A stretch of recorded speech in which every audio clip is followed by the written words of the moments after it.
Hey everyone, it's Big Paul here from Zoobox, and tonight we're going to talk about a quick book review I picked up from the great Professor Gad Saad.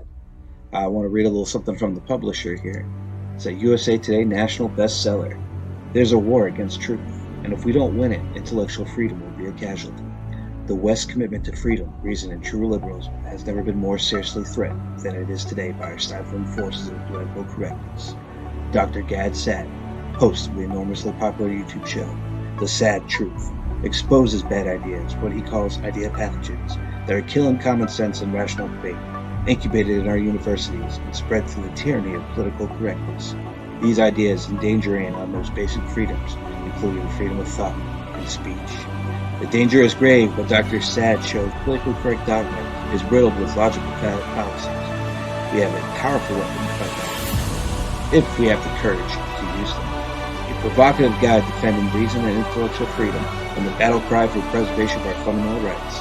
Parasitic Mind will be the most controversial and talked about book of the year. So this is a hard term for what we usually talk about in Zoobox. It is in sci-fi or the source material of the Kubrick film, but I was pleasantly surprised to come across this and wanted to share a couple thoughts. Now, for like the last decade, a lot of the countercultural criticisms have come from right-leaning outlets. See Louder with Crowder, the Daily Wire crew, and some of actually like Dave Rubin, who's like now the Blaze now is the name of you. I'm not particularly drawn to that type of like well, let's say genre or that space in the cultural debate. That whole narrative of owning the libs, getting a tumbler of liberal tears, things like that. Although I do think progressivism is just like completely unsufferable, but I do like a well thought out case, and I do like counterculture and hearing arguments that kind of deviate from just basically the mainstream thought, what's generally accepted or whatnot. And I want to give this a shout out.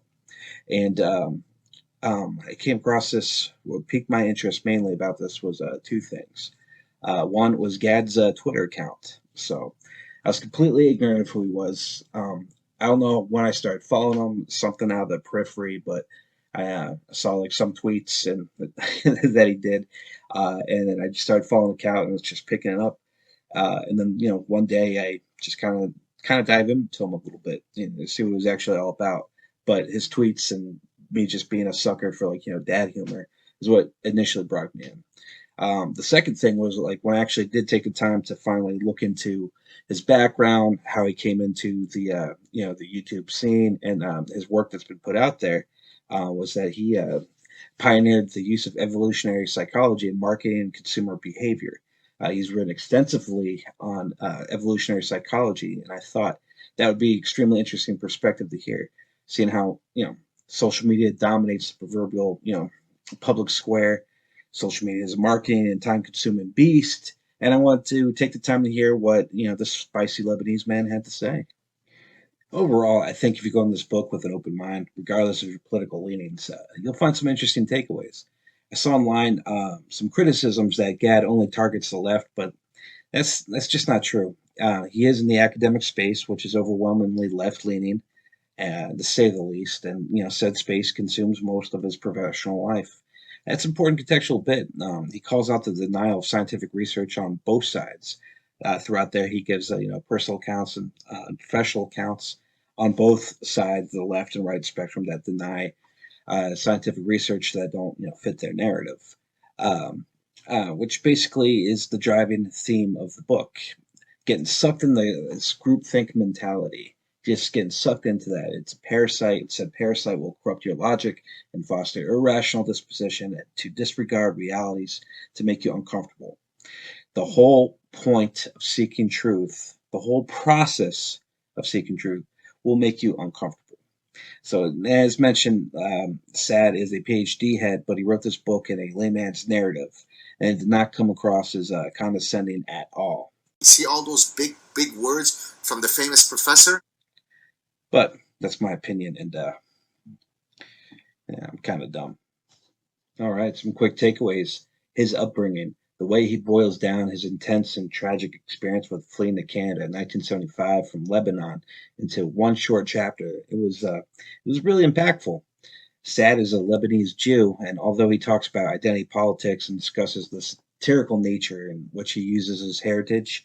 That was like one thing he makes note in so along his book was a bit about cultural appropriation, and then like you can't. Someone was commenting that you can't make Lebanese food unless if you are Lebanese or you have permission from that culture. So he was offering his services via Twitter to go screen your proposal to cook Lebanese food like through him, and he'll give you the yay or nay. Just like fun, like jovial stuff like that, like on Twitter, right?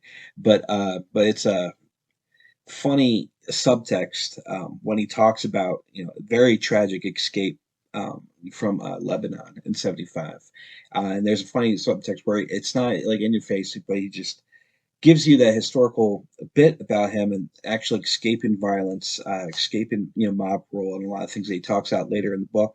Having this like right up front, there's a subtext that basically says, "I'm an Arab Jew that fled my country because my own neighbors wanted to kill me based on religion." And even I'm saying Don't be a pussy. it's just words. Words are not violence. Your Lebanese neighbor pretending to bring in pomegranates to kill your family in the wake of a civil war. That's violence, and that's by his own account in the book. It's by its own account in the book. It's very succinct and very impactful and great way to like set the stage, especially for someone like me who didn't really know him other than the Twitter periphery, prior to going into getting that background with him too. So Zach goes on to talk about the ugliness of tribalism that didn't haunt him until later on in life when he started attending universities in the West.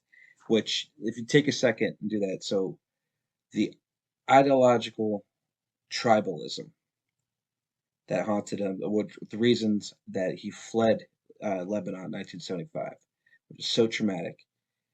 That didn't come across to him. He was able to kind of move on the best anyone can move on for something like that, but it didn't get no pun intended triggered until he started attending campuses, which is really profound. Again, like Nara, it's not on the nose, but like it's in there for you to like take away that he hasn't seen this kind of atrocious thought police, political incorrect, and mob rule, intellectual terrorism until he started becoming more immersed in the academia space in the West. So the biographic opening proceeded with using an analogy of bad ideas as pathogens infesting in your mind, hence the title of the book. But like a good professor, he elaborates on the confluence of forces and endangering freedom with a diagram illustrating the death by the West of a thousand cuts. Excerpt from his book.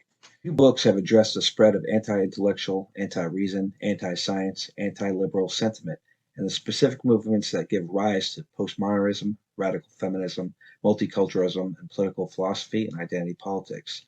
This book weaves together all those nefarious forces along with new ones to explain how they give rise to the current stifling political correctness, which is enforced by the thought police, along with this army of social justice warriors. A recent phenomenon, it offers up-to-date examination of the current cultural zeitgeist on campuses and in public discourse. Yeah, so through the course of the book, it just kind of breaks down each of those sections from the diagram into his personal accounts, what's happened professionally, and then in his personal life. Um, he uses he coined the term ostrich parasitic syndrome, OPS, which it's people have been saying it for years. Well, not that specifically, but head in your sand. But it's just painted a good like image and a good reference point for the rest of what he was talking about. But he dives into the science of groupthink and how people get trapped in this mental disposition to follow into a rank and file into like one whatever tribalism they decide to subscribe to, right? So it's pretty good. He takes it into a bunch of not nonsensical, but they are nonsensical, but social things, everything down from the transgender debate and other hot items in the cultural zeitgeist at the moment until it ramps up and brings it up home into religion and I'll let you read the book to figure out which religion that he strongly criticizes on that front. But he does have a positive message at the end, which I love. The big takeaways: channel your inner honey badger, which like I said, I'm all about that dad humor and keep it in there. I wanted to keep this one succinct, but wanted to kind of break out. This kind of deviates deviates from a lot of stuff. If you're like familiar with the Daily Wire crew or like Louder with Crowder, this isn't so much about like owning the side. He really does a good job of laying out the case and how these thought processes come to be and how they end up like hurting you intellectually. Like in the preface of his book, he starts out with like social justice warriors are intellectual terrorists, right? So right off the bat, he's not beating around the bush with this. But I think you'll find it's interesting. And it's not, and like I said, it wrote for like a layman. It's not too academic. See all those big words from the famous professor? He does cite like some research, and he makes it funny, like the was it the fuckboy syndrome or the sneaky fucker? Crass, the sneaky fucker strategy. Do you know what that is? I suspect I do. Yeah. Sneaky fucker syndrome. Again, like I said at the top of the video, he's an evolutionary biology scientist, and he studies that in the cognitive behavior, how it affects everything, and he even takes that in there. So the sneaky fucker syndrome, as he like elaborates in there, he's talking about how male will adapt to this climate, and so he takes the evolutionary science like even into something as crass as funny like as that. Overall, it's like laid out. It's laid out very well. It's very succinct, much more succinct than this video. And I hope you check it out and comment in and kind of talk about what you liked or what you didn't like about it. That's all I have for tonight. The Parasitic Mind by the Professor Gad Sad. You can check out his YouTube channel, The Sad Truth, or be like me, follow him on Twitter. And he's got a website, and I'll put that link in the descriptions. And check out Nightcap Mondays and Fridays at 9:15-ish p.m. And I'll come back next time with Sean or Dan on either Spicy Stream or another movie review. Good night. Zoobox, is that you? Who's Zoobox? I don't know who that is. Zoobox, is that you?